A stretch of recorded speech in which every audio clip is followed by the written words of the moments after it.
You see, the IWC Mark 20 is the best entry-level luxury sports watch in my opinion, and I'll back that up by the end of the video.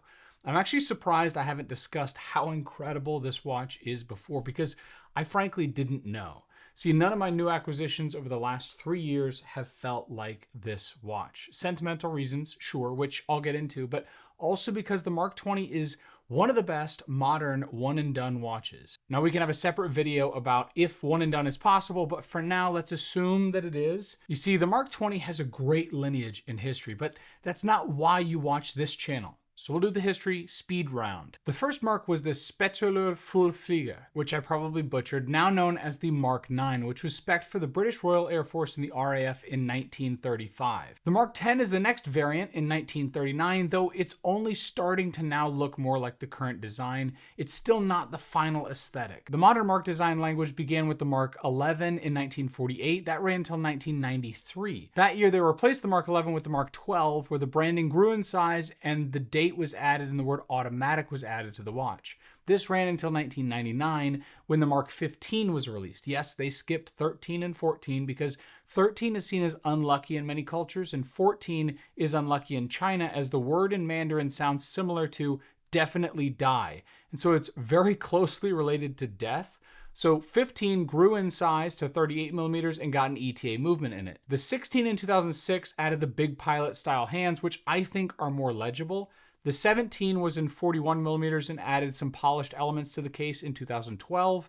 The 18 was a fantastic culmination of the design in 2016. 40 millimeters, the 9 and 6 were added back. It had sword hands and it looked much more legible and clean. And then finally, the Mark 20 was released in 2022, and I think it's better in every single way, and I'll actually prove it. You see, it's refined its case dimensions. With the same 40 millimeter diameter, the lug-to-lug was reduced by 2 millimeters to 49 millimeters. And it's spec'd in also at 0.2 millimeters thinner, but we'll probably never notice that difference. The water resistance rose from 60 meters to 100 meters. The redesigned dial added the 12, 6, and 9 with little longer indicators. The date window cutout had a white background for better legibility, which is helpful as my eyes continue to age.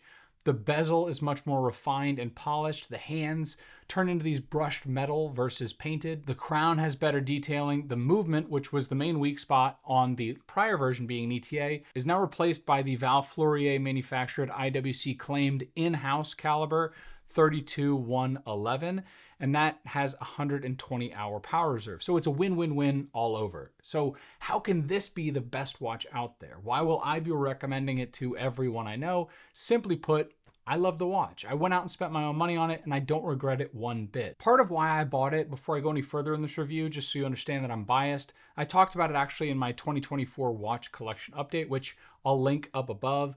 But I bought this as I'm coming up on a milestone birthday, one that feels as though I've moved from being a son in many ways to being a man in my own right. And there are other reasons too, which I'll discuss at a later date. But all of this kind of creates this sense that I wanted to feel as much like my father as I can. Many of us men want to be like our fathers if we're lucky enough to have a good one. And I'm no exception. You see, he's a brilliant man and he doesn't buy himself expensive or flashy things clearly like I do. Unless it's a woodworking tool or a few other hobbies, but nothing compares to watches. These are items that are several $1,000s every single time, and they're so small. So he's gotten into watches though lately, and he bought himself an IWC Pilot's watch Chrono, which I'll do a review on his watch soon on the channel as well.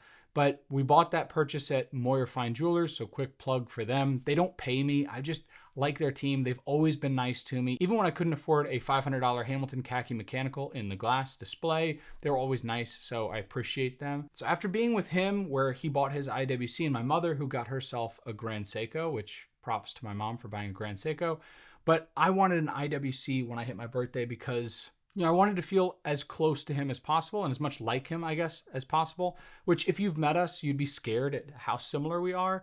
I'm essentially him, but 30 years younger.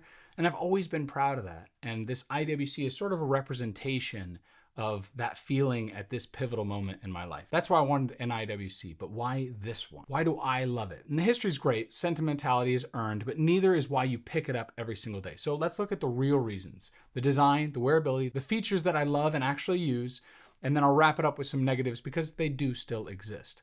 Now, from a design element, I know everyone loves the Rolex Explorer as a clean dial design, and I had a comment on one of my videos recently about someone who was split between the two, and I think they're actually quite different.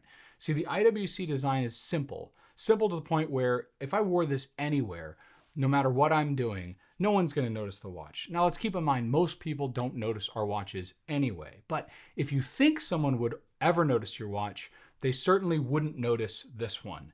And if anyone has a negative connotation with Rolex, they certainly won't have it with this either. They're just never going to notice it. It blends in. It looks like a standard simple watch from far away, and then up close you start to notice some of those refined elements. If, again, you know what you're looking for. As it compares to the real Explorer though, real quick, the decision is a brand name and style question. You see, the Explorer is more refined elegance. The IWC is more simplicity and legibility above all else. But to be honest with you, it's just what you like. Enjoying a Rolex isn't a bad thing, despite what many comments will make you think. I own one of several brands, but I own 3 Rolexes because 1, I have a problem, but 2, they're great watches. But if brand won't sway you, then consider this design. It doesn't have any shiny spots. So my monkey brain loves the shiny applied indices of the Explorer, but this doesn't have that. It does have this blue sunburst dial that I think is gorgeous. It does look black a lot of the times. You don't really notice that it is blue until you're in really harsh light, and then you start to see some of it. It's super legible regardless of where you're looking at it. It does have a relatively simple case construction. It has a simple crown on here. It looks like, honestly, a watch case that you could have taken out of any era before now, and it would have looked the same. It looks very pilot's watch style. I mean, it looks good, but it does look very, very simple. So you have to know that this is something you want. You want this classic Flieger simple architecture. Outside of that, the other question is wearability. Now, from a wearability end, this thing wears fantastic. My wrist is very flat before it then curves over. I think some people have more round wrists, and I guess that sort of architecture does matter when it comes to how comfortable something's going to be. This is a very flat watch, and then it curves right at the point where my wrist actually curves. So for me, it hits a perfect sweet spot in terms of size. It's large enough to make a statement, yet compact enough to wear comfortably across any settings, from casual to semi-formal. It can obviously slip under a cuff, and it never gets in the way. From a day-to-day standpoint, I love the legibility that comes with that wearability. I call it legibility from 20 feet away, where I can actually read the time from very far away. I can set it on my nightstand and easily read the time at any point. Even if I'm on the other side of the room, you can kind of still make out the time. And isn't that why we buy a watch anyway? It's supposed to be able to read the time quickly and efficiently. At least that's what they're supposed to do outside of a jewelry or fun or flashy things aspect.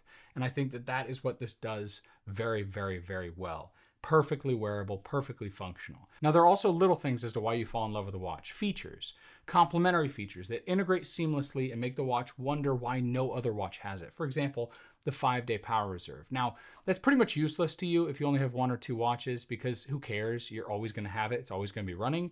But if you have a lot of watches like me and you don't have winders because you like putting them in a box, then a 5-day power reserve, if nothing else, means that you pick it up just because everything else is dead in the watch box. So that's pretty cool for me, and that's kind of part of why I keep picking it up, is because it's the only one still running. Now, the IWC Mark 20 does have a few other features like IWC's Ease X change system, which allows for quick tool-free strap changes.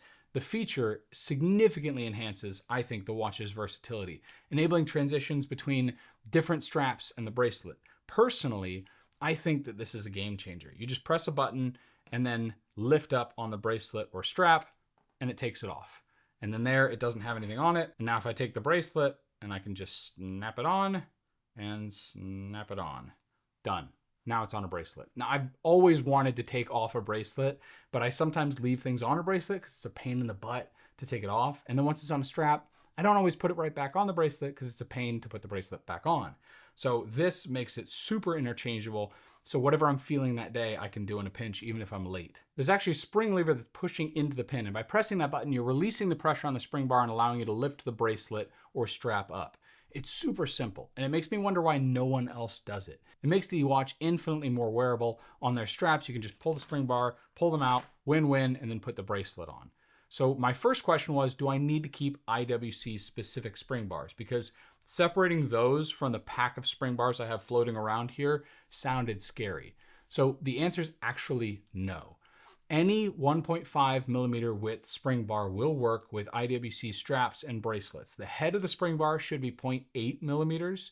So I would use calipers to double check what spring bars you have, and I would start sorting them. Now these IWC bars, I kept them out so I could show you, are stiff. So keep in mind that they're kind of expecting these spring bars to really carry a lot of this bracelet or the strap in place. And so I'd try and use theirs. And if you have to replace them, definitely get high quality, strong spring bars to replace them. One of the other notes about IWC is they have an 8-year warranty, which in the whole industry, I think is second best. There may be a few other people that offer an 8-year warranty. I can't remember Rolex off the top of my head. I want to say 5 years, but I'm pretty sure most people are 5 years. Oris does a 10-year warranty on their caliber 400 movement, and IWC does an 8-year warranty if you register your information. But the registration is so that they can get your information, like who's buying from them, so that they can get you to buy more watches. It's an easy price to pay to make sure now you have an 8-year warranty on your watch. And I think it's great. Now, another feature of the Mark 20 is the steel bracelet, which I think is a standout feature, especially at the price point. Not only does it look great, but it includes a micro adjustment system that ensures a good fit.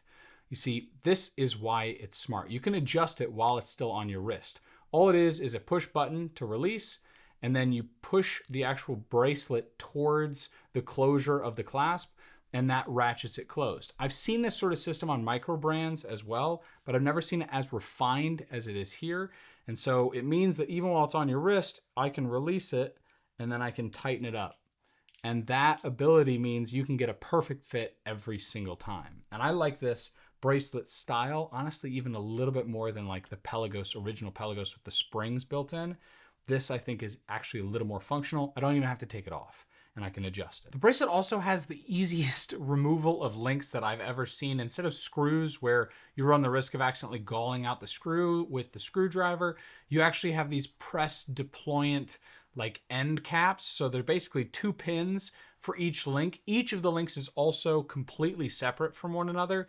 And then you depress one button and then you pull off that end cap, I'll call it, or the end link kind of, not to use the same term that we otherwise use elsewhere. You pull that off and then you can pull out the pins and the other side with the other end of the tool. Makes it super easy to change the links. Keeping all of the small pieces of links together is difficult, but actually putting it together is pretty simple. So that is really nice, unique, and very different. Not to mention, because this thing doesn't have any taper, every single one of these links can be taken out. So there's no way you can't size it down for someone with a super small wrist like my wife. I could actually get this to fit her, which is also very unique. Now, after those features, there are a few things that aren't so great. And I've said many times, no watch is perfect, and this is no exception. There are a few issues. One is the fact that the actual case itself, the CNC'd edges on the case are sharp and they do get in the way. So I actually abraded these down with a little bit of high polish abrasive that basically did the trick where it doesn't irritate me anymore. But this originally was really sharp. Not like cut yourself sharp, but annoying sharp where you could feel it every so often. I also noticed this issue right here. You see where I pulled the time out, you then saw it jump backwards. And this is something that happens, see that time it didn't. This is something that happens every so often. This also happened on the Oris, their 5-day power reserve. And what it has to do is tension on the ratchet wheel. So as I wind it here, you'll see as I'm winding it, I'm putting tension onto that ratchet wheel and change the time. Here I'm gonna do it again. I found the time and I pushed it forward. As soon as I did that, there's still tension on that ratchet wheel, and so it sets the time forward a little bit. What you have to do is back it up a little bit and then press it in. So that way there's no tension on that ratchet wheel as you set the time. It's an inconvenience, but it's definitely one of the things that happens with this movement. The bracelet doesn't always get the perfect sizing, surprisingly. It needs like one extra snap in on the micro adjustment, and then it would be enough to where, you know, like right now I'm in between where it's a good fit, it feels comfortable, but I wish I could go just one click further every so often. And if I remove a link and I go all the way out, it isn't the same size. Now it's too tight. So it feels like it needs 1 or 2 extra little snaps. Make the clasp a little bit longer. It's so small already, you can make it a little bit longer, and then that would make it perfect where it always fits perfectly. So that's kind of a bummer. The Easy X strap system here, or the Ease X strap change system here, the strap itself does catch. Because it's got the spring mechanism, you can easily get something, either the pinching of the spring bar or your hair hooked underneath here. Your wrist hair basically gets caught in this. And so that can be painful every so often, but that's minor. Like that happens every so often on different watches. And the last thing is the fact that it's a dual AR coated sapphire crystal, which means that the one underneath is fine, but the one on top will scratch. And so over time, I will start to, I haven't yet, but I will start to notice some scratches on the top of this crystal here. And that's something that anytime I see dual AR coated, I'm always a little disappointed because I know that I'm slowly going to get rid of that AR. Other than the bracelet thing, most of those negatives I think are relatively minor and certainly things that I can deal with. And if I don't like it, I can always swap it on to their strap or to any other strap. And I think it looks great no matter what. But that is the IWC. This was a long review. I really have loved this watch. What do you guys think though about IWC in general or the Mark 20? Do you disagree with me? And I'll see you in the next one. Take care.